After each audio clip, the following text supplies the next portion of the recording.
here to celebrate a milestone. 50 years ago, in 1976, Mary Christ Fleming had an inspiring dream to foster global understanding through education in England.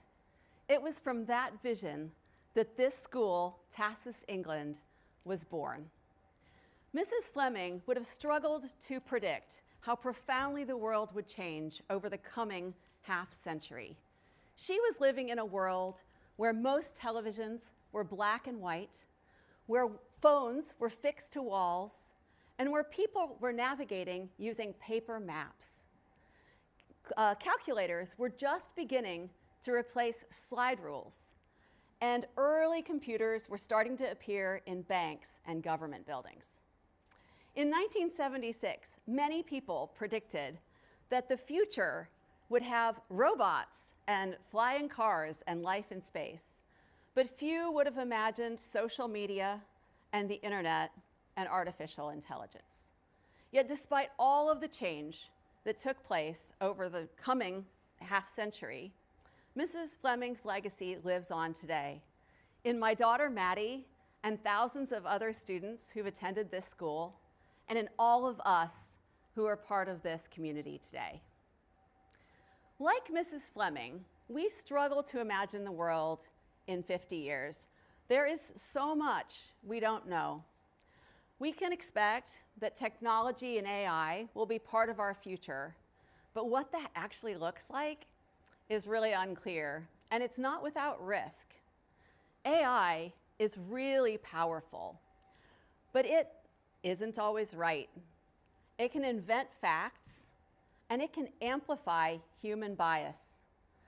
Not long ago, I asked ChatGPT to draw a picture of leadership, and it drew this image, created this image of a white man standing on a mountain. Even the inventors and developers of AI systems are unsure how the technology will evolve. And yet, the progress over the last 12 months has been truly incredible. We're standing in a moment where hope and uncertainty sit side by side, where fragility and possibility coexist. So, how do we prepare for a future we can't fully predict? When technology is accelerating, our task should not be to compete with it. Instead, we should focus on human qualities that make us different from AI. We probably have quite a short window, I would say decades at the most, probably not even decades, to really consciously develop these human skills.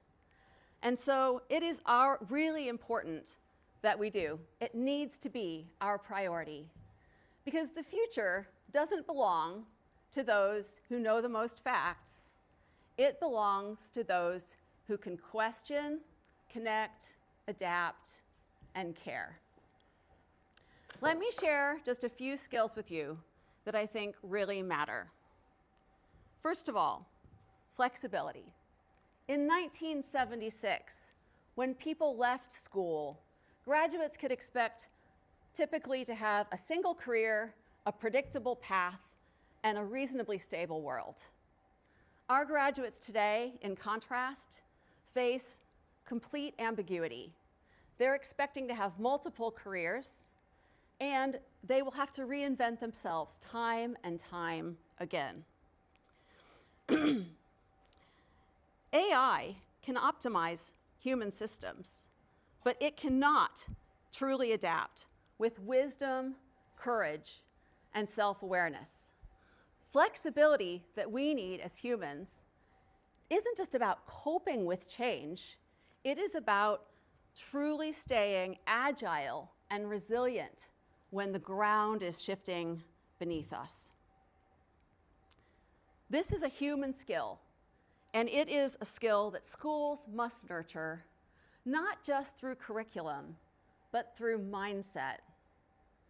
Every time a student is encouraged to experiment, to try again, and to learn through failure, we are teaching them flexibility for a world we cannot yet see. Our second skill is curiosity. Curiosity is the engine for learning. It is what drives us to ask questions like why and how and what if. In a world where information is everywhere, curiosity matters more than ever. When answers are readily available, our greatest challenge is knowing what question to ask. AI can create answers in seconds, milliseconds sometimes, but it cannot wonder, it cannot feel surprise, and it can't challenge the status quo. Curiosity is what allows us not just to absorb the world, but to reshape it. Every discovery, every invention, and every social shift starts with someone who dares to ask a different question. Our third skill is generosity. Generosity is the instinct to give, not just time or money, but understanding and support and encouragement. Generosity is not just about giving resources. It's about noticing other people, making space, choosing to be kind when you don't have to. AI can analyze emotions, but it can't feel compassion. It can't care about injustice, suffering, or loneliness. Giving empathy is not an optional skill in the future. It is the foundation of leadership, community, and social responsibility. And it is not taught through screens. It is taught through relationships. When young people learn to include rather than exclude, to support rather than compete, and to care rather than turn away, they're learning skills that no machine can ever replace. The final skill I want to talk to you about is presence. In a world of constant distraction, presence is a rare and therefore precious resource. To be present is to listen without interrupting. It is to see the person in front of you and not just the device in your hand. Technology can process millions of data points, but it can't look someone in the eye and say, "You matter." Children don't remember every lesson that they're taught, but they remember, as Maya Angelou taught us, they remember how they were made to feel. Presence is what shifts education from information to transformation. It's what allows us to truly see each other, to listen, and to make other people feel valued in a world dominated by screens. Be flexible, be curious, be giving, be present. These are not soft skills.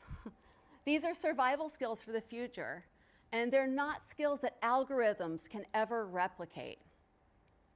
In my role as a leadership development consultant, we teach these skills to global executives, and they are precisely the skills that schools must nurture. Because in a world increasingly shaped by machines, our greatest responsibility is to protect our humanity. When Mrs. Fleming founded this school, I don't think she really could have imagined mobile phones and social media and AI, but maybe she understood something even more important, that education is not just about preparing our students for the world as it is, but rather for equipping them with the skills that they need to shape the world as it could be. The most enduring legacy of this school isn't its academic results.